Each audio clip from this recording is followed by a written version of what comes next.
El Y escuchábamos el tema Agua aquí en la 104.5 en www.vortexmdq.com.ar, uno de los lineamientos de este día aquí en este capítulo de Radio Encendida, el agua como valor, como recurso humano. En la segunda hora vamos a estar charlando con Gonzalo Vergés en su columna Cláusula Ambiental. Muy pero muy importante esta modificación que hicieron ayer los diputados. Se votó en el Congreso Nacional la modificación de la ley de glaciares. Vamos a estar contando todo, preguntando todo y también proponiendo algunas cosas más aquí en la segunda hora de Radio Encendida. Pero contábamos también al inicio de este programa, de este capítulo, que tenemos un invitado muy especial. Él en estos últimos días fue realmente uno de los protagonistas de la noticia. Lo han llamado de un montón de medios, desde un montón de medios nacionales, internacionales. La noticia tiene que ver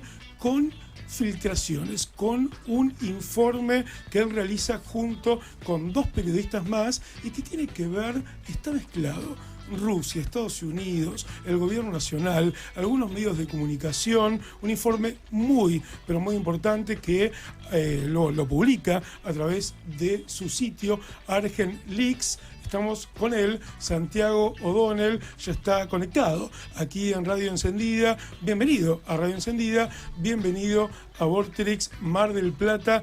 Gracias por el tiempo. ¿Cómo estás? ¿Cómo andás, Martín? ¿Todo muy bien, vos? Bien. Te agradezco mucho la mención de mi libro ArgenLeaks, que es un lindo libro que escribí, pero la plataforma se llama FiltraLeaks. Ahí está, FiltraLeaks. Sabés que hoy lo estaba mirando y me quedé con eso, porque un par de amigos me estaban mandando también información, obviamente sabiendo que ibas a estar hoy aquí en el programa. Entonces me hablaban de Hermano, el libro del que no se habló mucho, porque una de las preguntas que te quería hacer tiene que ver con eso, con cómo también los medios, el gobierno y las estructuras de poder eligen determinadas temáticas siempre y cuando les sirvan para su conveniencia. ¿Te parece que en este caso puntual pasó eso también? O sea, que hay un aprovechamiento político de esto, o sea, obviamente. Te diría que era esperable que el gobierno utilizara esto políticamente, igual que si hubiera encontrado algo en contra del gobierno, lo usó y lo usaría y lo seguirá usando la oposición, ¿no? Si vos ves mi sitio, las últimas noticias antes de esto eran el avión de Adorni y la filtración de Libra. Entonces, sí, siempre hay utilización política. Eso me parece que... pero si vemos las consecuencias, ¿no? La única consecuencia no es que el gobierno usó esta investigación para atacar al periodismo. Me parece que también hay otras consecuencias. ¿Cómo cuál? Y la primera es la consecuencia de no haber publicado esto. ¿Cuál sería? O sea, si yo tuviera información de evidente interés público, como es una campaña de Rusia en los medios argentinos o una campaña atribuida por unos documentos que un consorcio verifica, un consorcio prestigioso de medios prestigiosos, chequea y verifica y dice que son documentos auténticos de los rusos, y entonces esos documentos mencionan 250 notas que según ellos forman parte de una campaña de desinformación en la Argentina, y un montón de medios que las publican. Y cuando vamos a hablar con esos medios, salvo un medio y dos notas, o sea, las otras 148 notas, todos te dicen que, por supuesto, no hablaron con ningún ruso, ni les consta que tenga que ver con los rusos. Casi todos dicen no haber recibido dinero por publicarlas, pero todos dicen que no saben de dónde salieron las notas, o que salieron de una agencia o de lo que sea, pero que no fueron producidas por esos medios.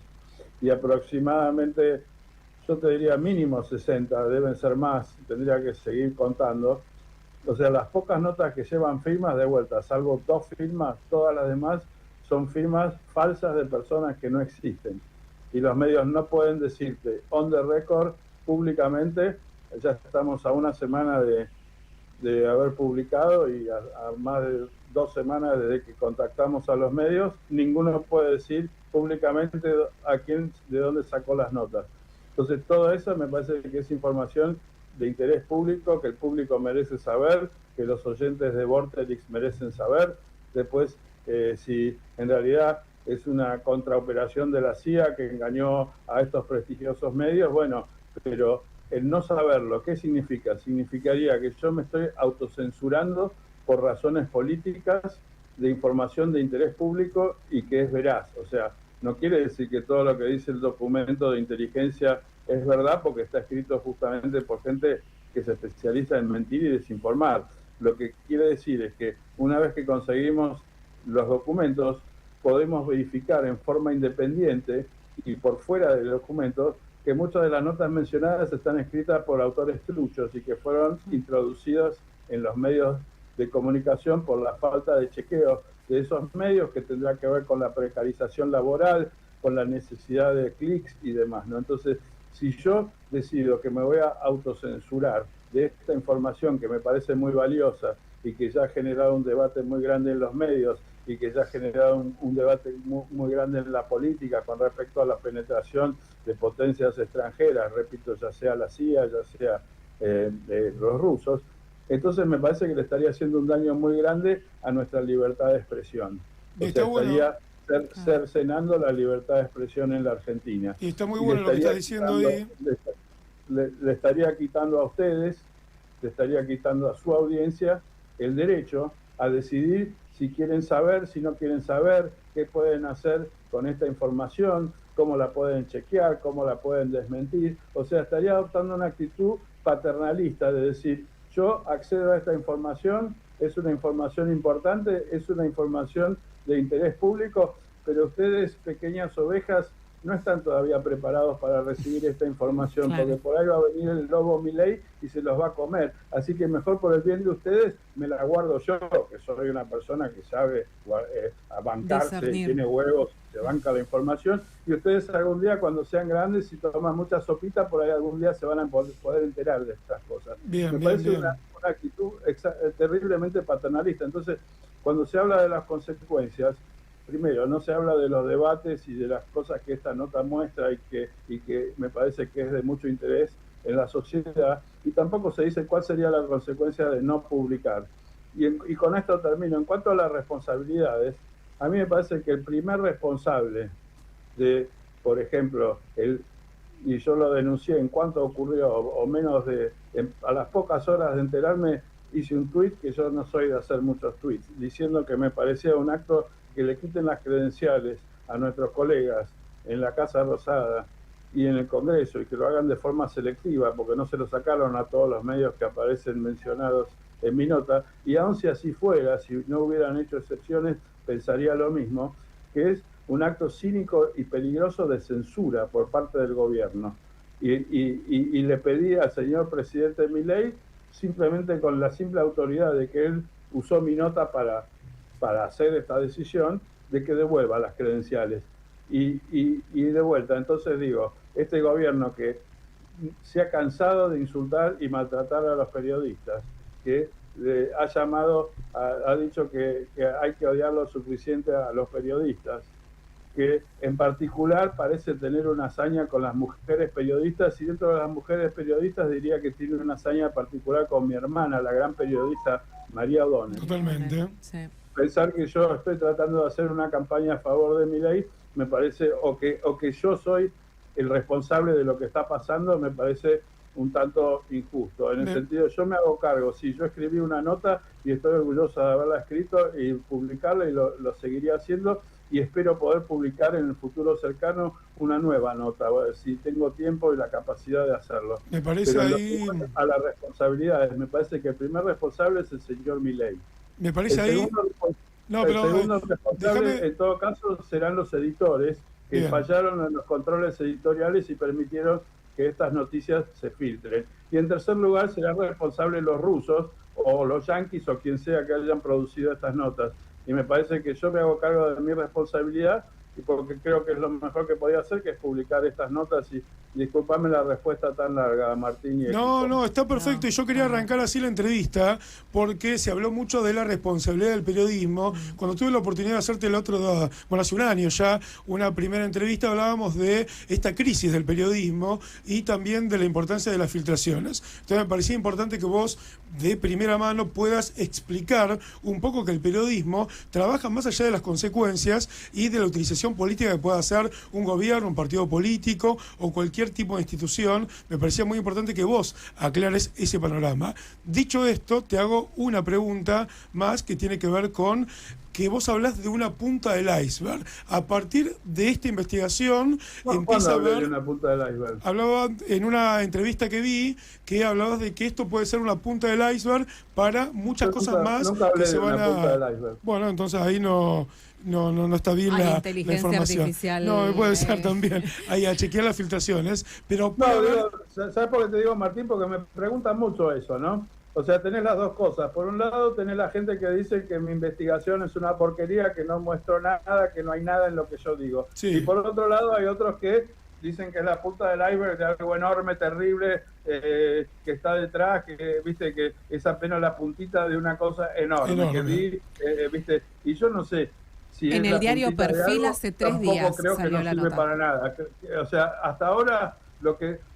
si vos me preguntás que tengo más información, sí, tengo más información y no la publico, exacto. ¿Sabés por qué? Porque si yo tengo una información que aparece en un informe de inteligencia, ya sea ruso, ya sea yanqui, o ya sea chino, ya sea argentino, si no lo puedo verificar de forma independiente, como pude verificar que estas notas truchas existieron, entonces no voy a arruinarle la vida o la carrera a una persona nombrándola porque aparece en un informe de inteligencia, cuando no me consta que esa persona realmente es un agente o si eso es justamente una maniobra de inteligencia para manchar a esa persona. Perfecto. Santiago, ¿qué tal? Buenas tardes.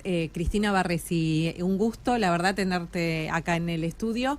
Y bueno, justamente el diario Perfil titula, Santiago O'Donnell habló sobre el financiamiento ruso, 2 puntos, es la punta del iceberg. Pero más allá de eso...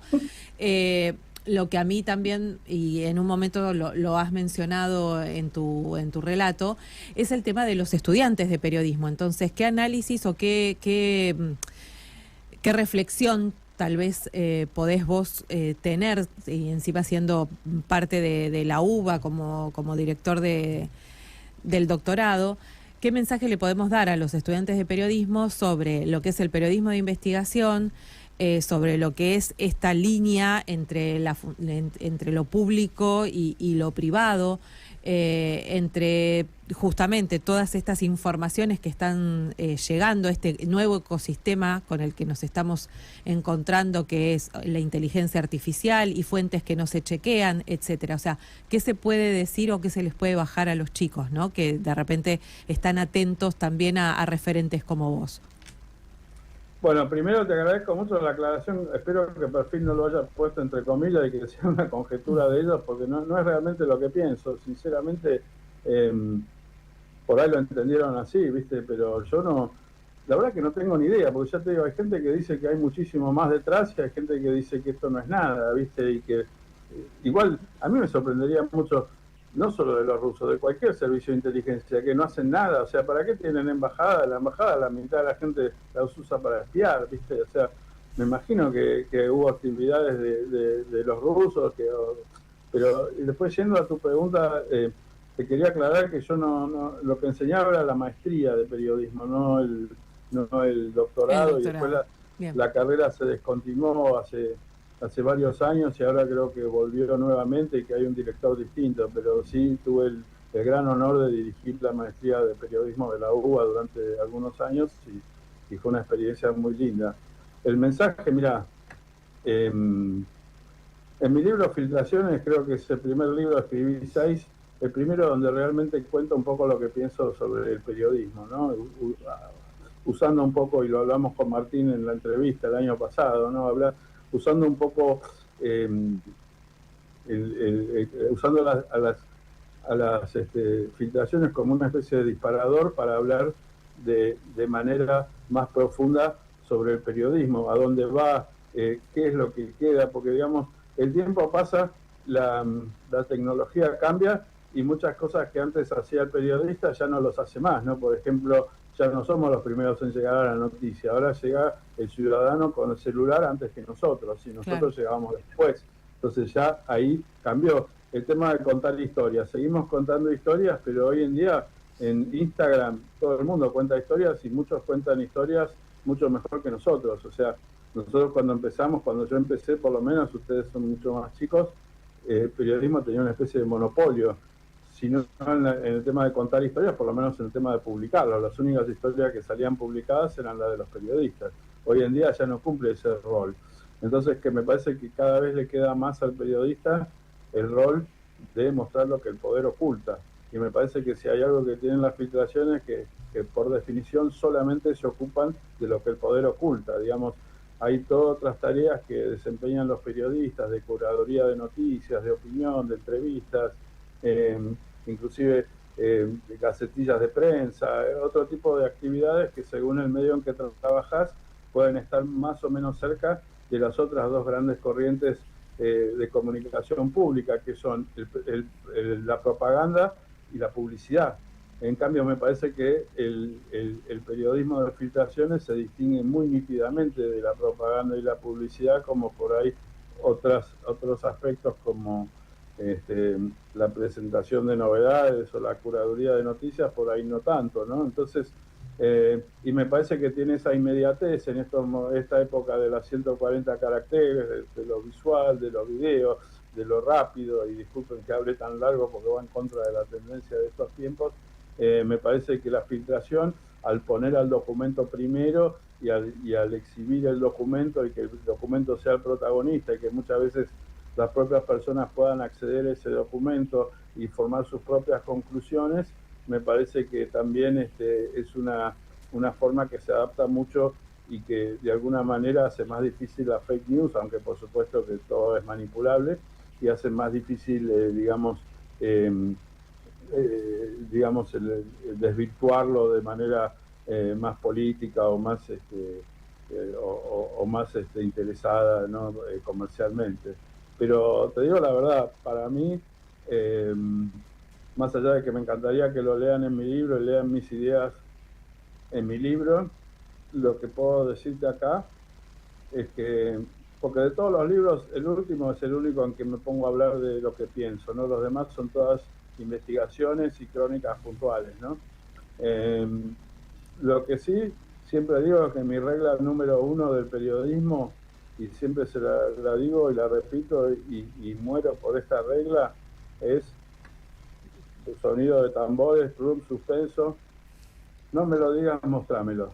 Entonces, Bien, ¿para qué te lo voy a decir? Seguime, fíjate cómo laburo y eso te va a decir qué es lo que yo pienso sobre el periodismo. Qué lindo, Qué lindo.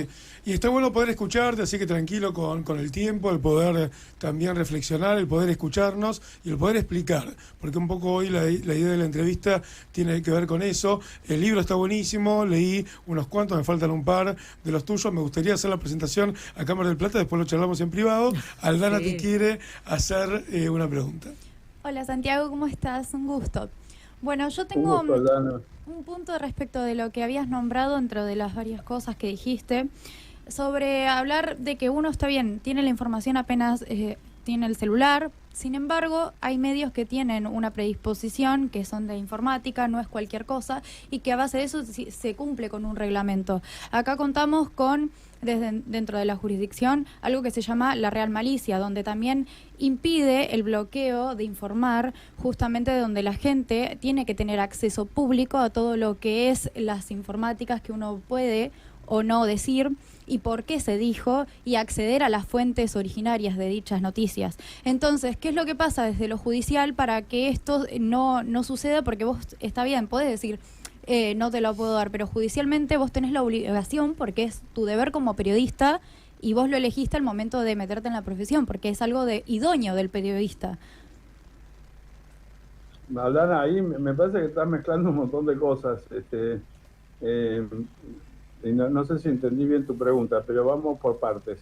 Una cosa es la real malicia, que es una doctrina de la Corte Suprema que tiene que ver con el tema de injurias y calumnias y cómo se resuelve y digamos, la línea entre el derecho a la atención que existe entre el derecho a la privacidad de las personas y el derecho al periodista a informar sobre temas de interés público, ¿no? Y ahí hay una doctrina de real malicia, no podemos meter y hablar de eso. Después, otra cosa muy distinta son las leyes de acceso a la información. Las leyes de acceso a la información están contempladas en el llamado Tratado Pacto de Costa Rica, que es la Convención Interamericana de Derechos Humanos, que fue incorporada a la Constitución Argentina en la reforma de 1994 y que tiene que ver con esto que vos hablabas del derecho que tiene una persona a acceder a cierta información. Ahora, en cuanto a lo que vos me decís, de que existe un derecho, no sé si decís de los jueces o del gobierno, no entendí esa parte, de acceder a mis fuentes y de acceder a mi información y de violar el secreto de la fuente, que también hay una ley en la ciudad de Buenos Aires que protege el secreto de la fuente. Ahí no estaría tan de acuerdo con vos. Yo creo que los periodistas, inclusive gané un juicio muy grande a la familia Macri por 5-0 en la Corte Suprema, cuando la familia Macri...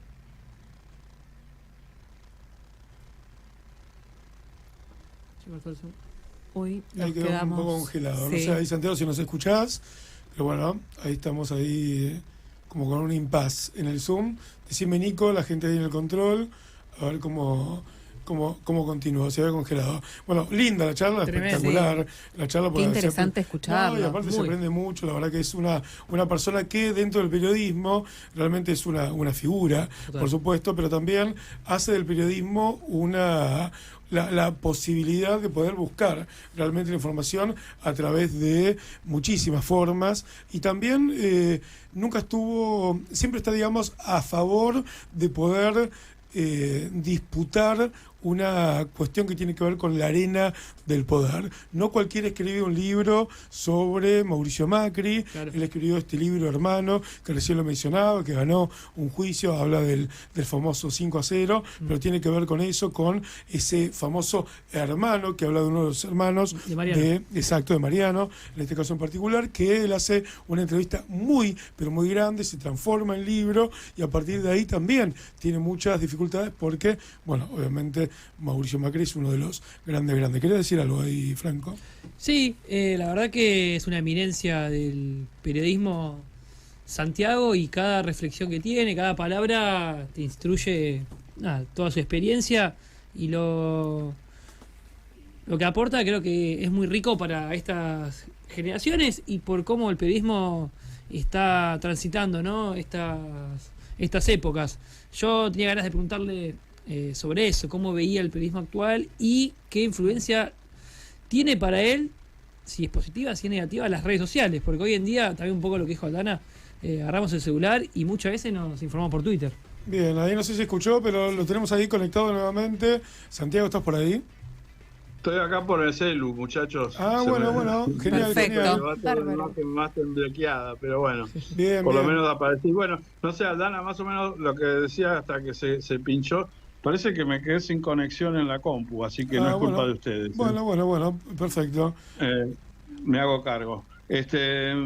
Sí, no sé por qué estoy sin conexión, pero bueno, ya me ocuparé de eso. No hay problema, si te escucha perfecto. Sí. Dale, gracias. No, que te decía eso, Aldana, que es un tema digamos que son un montón de temas, pero yo creo que nosotros los periodistas tenemos derecho a preservar la fuente. Yo no creo que... yo trabajé en los Wikileaks en 2011, sí. Me imagino que todavía estabas en la escuela en esa época, no sé, pero ahí también, digamos, una tremenda filtración. También trabajé los Panama Papers, también con otro consorcio, y nunca ningún juez pudo ni de cerca decirte que entregues esa información, ¿no? Esa filtración. Después, eventualmente, por ejemplo, Wikileaks decidió publicar toda esa información.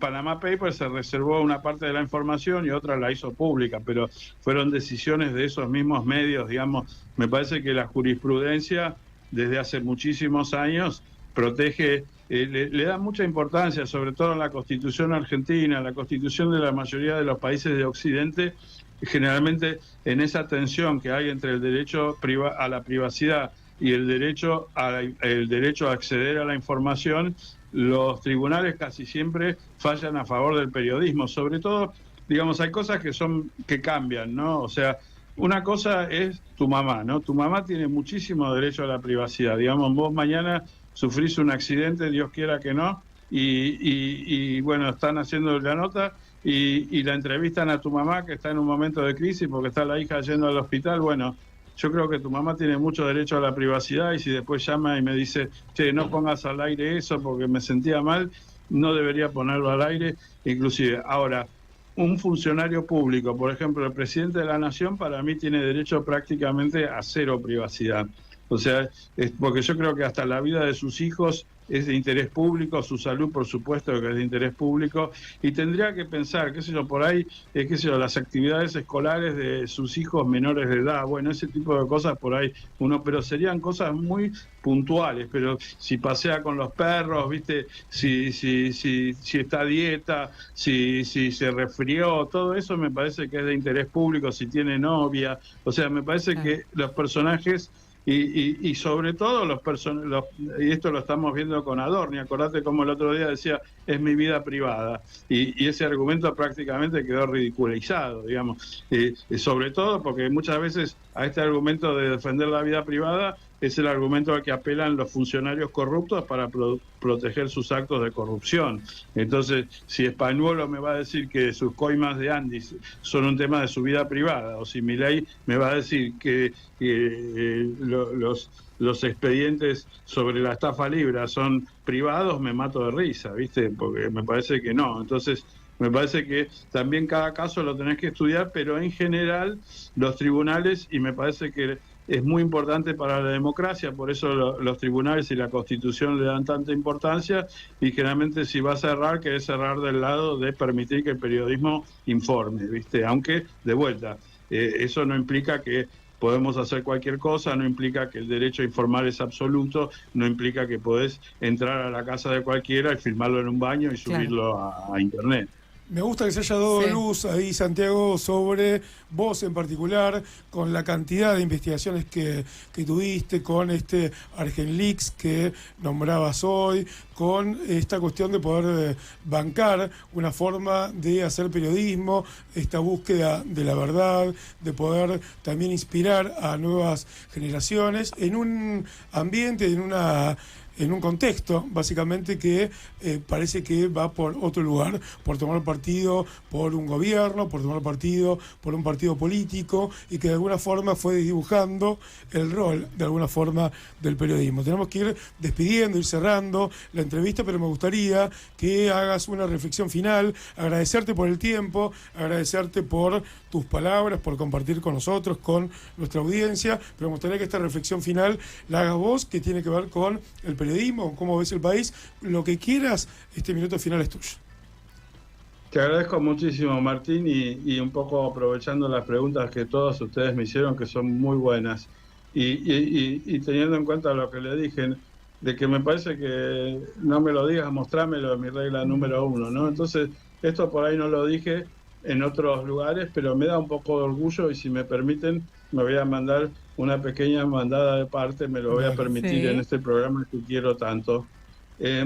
Filtraleaks lo mantengo yo de mi bolsillo con lo que gano, porque tengo 2 laburos de tiempo completo, y no quiero usar el verbo de Adorni, pero creo que trabajo bastante para poder juntar, y no llego a fin de mes, y muchos meses no alcanza, y por suerte tengo unos ahorros que algo me lo regaló mi mamá, algo me traje de Estados Unidos cuando laburé, y cada tanto tengo que ir al colchón y sacar unos dólares y tratar de llegar a fin de mes, pero lo banco con mi bolsillo, y nunca recibí un sponsoreo de un gobierno ni de una corporación, porque me parece que hago esto, ¿no? Entonces, tengo 2 laburos de tiempo completo, pero mi gran pasión y mi gran líbido está puesto en Filtraleaks, y me parece que Filtraleaks es un medio tanto o más idóneo que otros que ganan mucha plata, o que tienen mucha publicidad, o que circulan mucho, porque es ahí donde está mi corazón y donde trato de poner mi pasión. Viste que yo no sé si el periodismo sirve para algo, si no sirve para nada,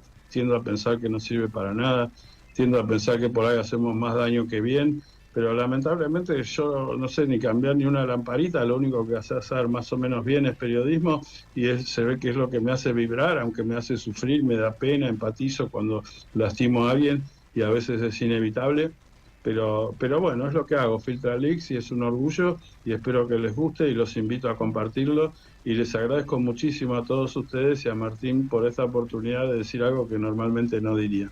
Santiago O'Donnell, un honor. Gracias, un placer, un honor. El periodismo sirve, sí. y cómo sirve que haya gente como vos. Muchísimas gracias, invitadísimo siempre, acá bienvenido a Radio Encendida, y por supuesto a Vorterix Mar del Plata. El abrazo por supuesto de todos nosotros y de todo el equipo que no está visible hoy aquí, pero también te admira y te sigue. Filtra Leaks, vamos a estar siguiendo todo eso. Gracias, Santiago. Gracias. Muchísimas gracias a ustedes, un cariño muy grande para los cuatro y para el equipo, todos los demás. Muchas gracias. Muchísimas gracias. Estaba Santiago O'Donnell aquí en Radio Encendida, la 104.5. Qué notón, qué lindo. Placer. Sí, aparte, realmente alguien que se la juega. Sí. Porque, digamos, viene de una familia, ya hablábamos fuera del aire, tanto María, que hoy la nombraba, una gran periodista de Argentina, tuvo una familia muy, muy reconocida de la Argentina, y él ha hecho su propio camino, se ha metido con